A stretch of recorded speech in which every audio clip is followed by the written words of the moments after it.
চরমোনায় পীর বলেন, তারা সেই অর্থে সবাই রাজাকার এবং এই ব্যাপারে আমার বিন্দুমাত্র দ্বিধা নেই। এমন সময় আসবে তো তোমাদেরকে লঞ্চ থেকে গর্ত থেকে টেনে টেনে বের করা হবে। রাজনীতি করো, ইসলাম মেনে আলেম ওলামাদের পরামর্শ মেনে যদি রাজনীতি না করো, এমন সময় আসবে তো তোমাদেরকে লঞ্চ থেকে গর্ত থেকে টেনে টেনে বের করা হবে। কে বলেছে ইসলামে অর্থ ব্যবস্থা নাই? কে বলেছে ইসলামে বিচার ব্যবস্থা নাই? কে বলেছে ইসলামে যুদ্ধের নীতি নাই? কমপ্লিট কোড অফ লাইফ, মানব জীবনের প্রত্যেকটা সমস্যার সমাধান ইসলামে আছে। কথা ঠিক না বেঠিক? আমাদের প্রতিবেশী রাষ্ট্রের মিস্টার কসাই তিনি বলতেছেন বাংলাদেশে হিন্দুদের নিয়ে 140 কোটি ভারতীয় টেনশনে আছে, শঙ্কায় আছে। আমি বলি ভারতের মুসলমানদের নিয়ে বিশ্বের 200 কোটি মুসলমান শঙ্কায় আছে। প্রধান উপদেষ্টা একটা সুন্দর কথা বলছেন যে ভারতে তোমরা যেমনে সংখ্যালঘুদের নিরাপত্তা দাও, আমরাও দিব। তোমাদের ভালো লাগে না? বাংলাদেশে অমুসলিমরা, সংখ্যালঘুরা পৃথিবীর যে কোনো দেশের চাইতে ভালো আছে। হ্যাঁ, একটা টেনশনের সময় গেছে, এই জন্য আমাদের ছাত্ররা দর্স ছেড়ে দিয়ে, ক্লাস ছেড়ে দিয়ে গিয়ে সংখ্যালঘুদের মন্দির উপাসনালয়গুলো পাহারা দিয়েছে। তোমরা শঙ্কায় থাকো, তোমরা বলো ভারতের একটা মসজিদ তোমরা পাহারা দিতে পারো নাই। আমরা বাংলাদেশের প্রতিটা ইঞ্চি ইঞ্চি জায়গায় অমুসলিমদের উপাসনালয়গুলোকে পাহারা দিয়েছি, এখনো পাহারা দিচ্ছি। একটাই কারণ, ইসলাম সাম্প্রদায়িক সম্প্রীতিতে বিশ্বাসী।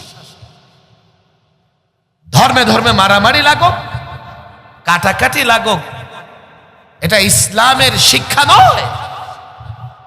ইসলামের শিক্ষা এটাও নয় যে কাউকে জোর করে মুসলমান বানানো হবে, আর কাউকে জোর করে মুসলমান বানানোও যায় না।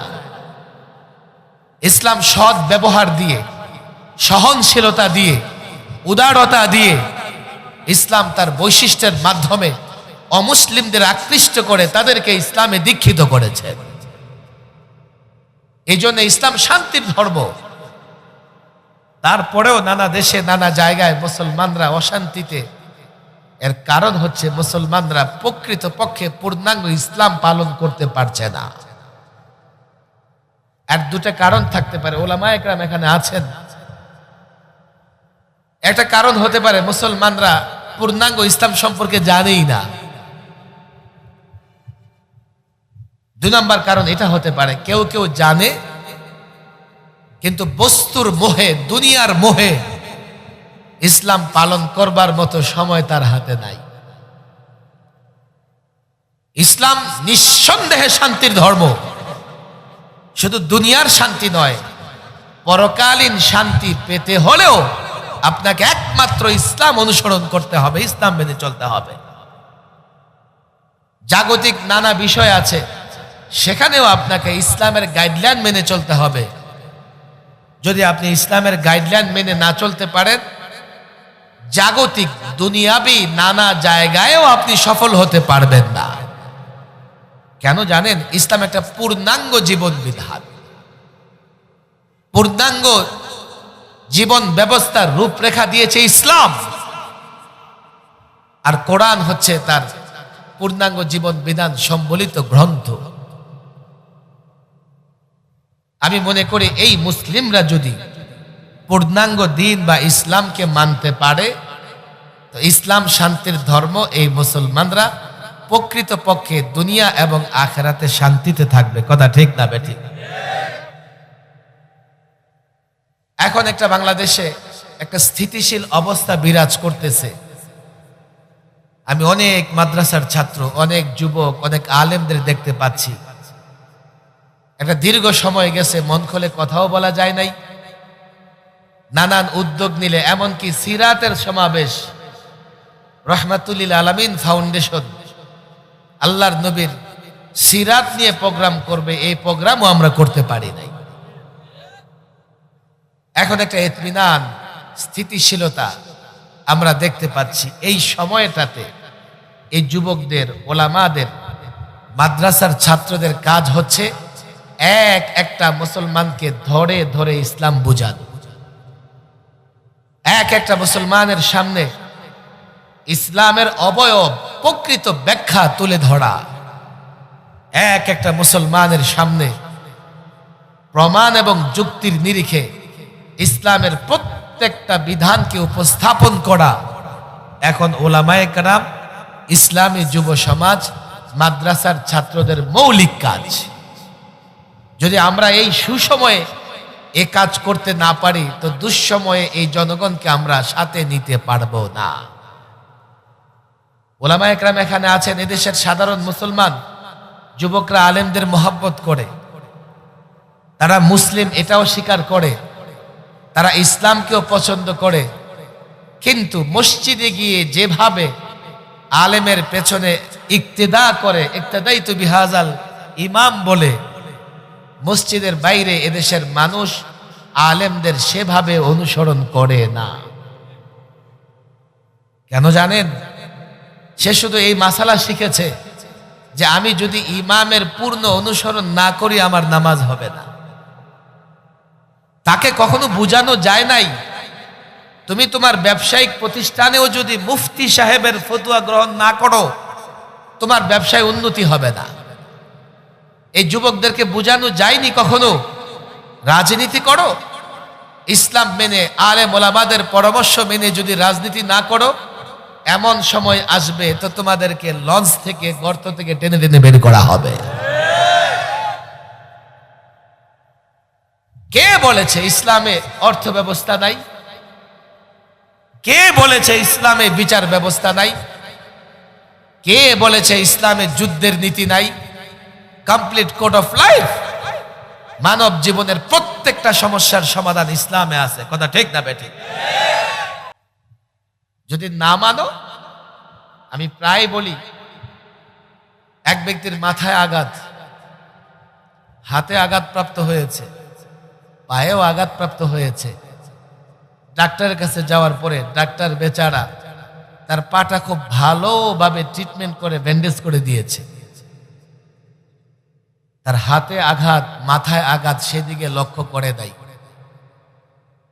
এবার আপনারা বলেন, এই রোগী সুস্থ না অসুস্থ? বাস্তবতাও তাই।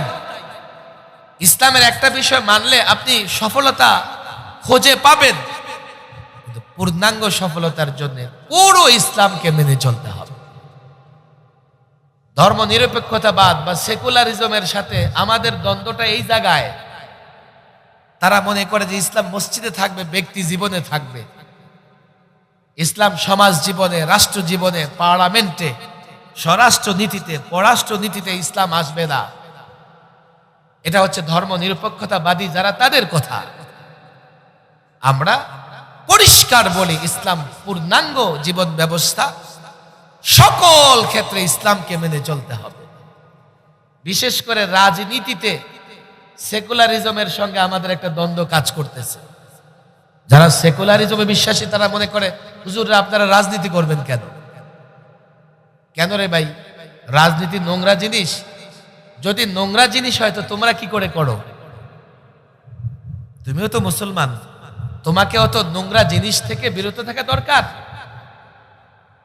আর যদি মনে করো যে না, এই ধর্ম নিয়ে আপনি রাজনীতি করতে পারবেন না, তখন আমি তাকে বলি, তুমি যদি ধর্মহীন হয়ে রাজনীতি করতে পারো, আমি ধর্ম নিয়ে কেন রাজনীতি করতে পারবো না?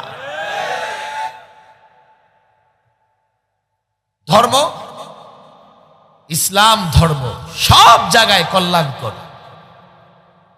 আমি যুবকদের বলি, তোমরা বলতে পারো হুজুর রাজনীতি করে আপনারা কি করবেন? রাজনীতি করে তোমরাই অনেক কিছু করো, তোমরা রাজনীতি করো করবে না, বন্ধ করে দেবে সেটা বলছি না, কিন্তু তুমি যদি রাজনীতি করে বিজয়ী হতে চাও, দুনিয়া আখেরাতের কল্যাণ পেতে চাও, তোমাকেও ইসলামের ফর্মুলা মেনে চলতে হবে। বলবেন হুজুর বুঝে আসতেছে না। আচ্ছা, আমাকে একটু তোমরা শিক্ষিত যুবক মাদ্রাসার ছাত্রদের বলি, একটু ইতিহাসের পেছনে নিয়ে যাও, পেছনের দিকে নিয়ে যাও আমাকে।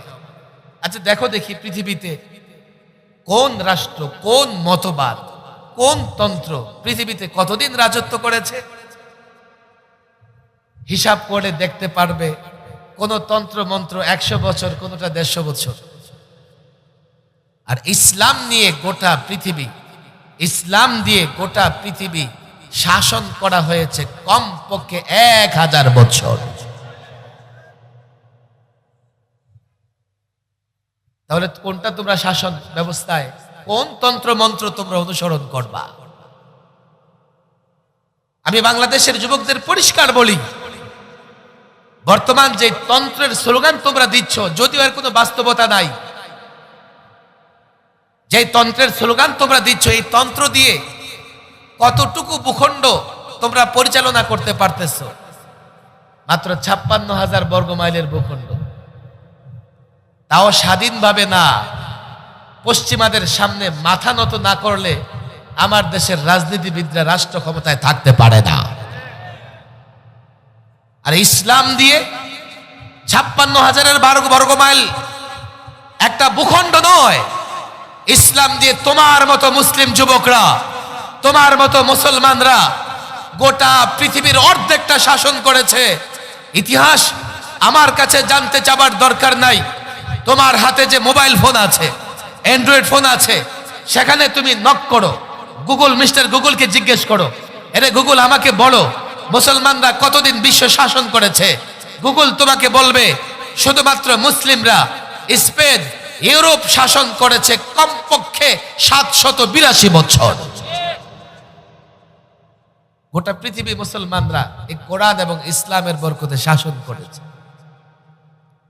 আর সেকুলাররা আমাদের মুসলমান যুবকদের ভিতরে ঢুকাই দিছে, তন্ত্র মন্ত্রের কথা বলো, ইসলামের কথা বলো না, জঙ্গিবাদ হয়ে যাবে, সাম্প্রদায়িক হয়ে যাবে। যারা মসজিদ ভাঙে তারা সাম্প্রদায়িক হয় না, আর আমি যখন মন্দির উপাসনালয় পাহারা দিই আমি সাম্প্রদায়িক হয়ে যাই।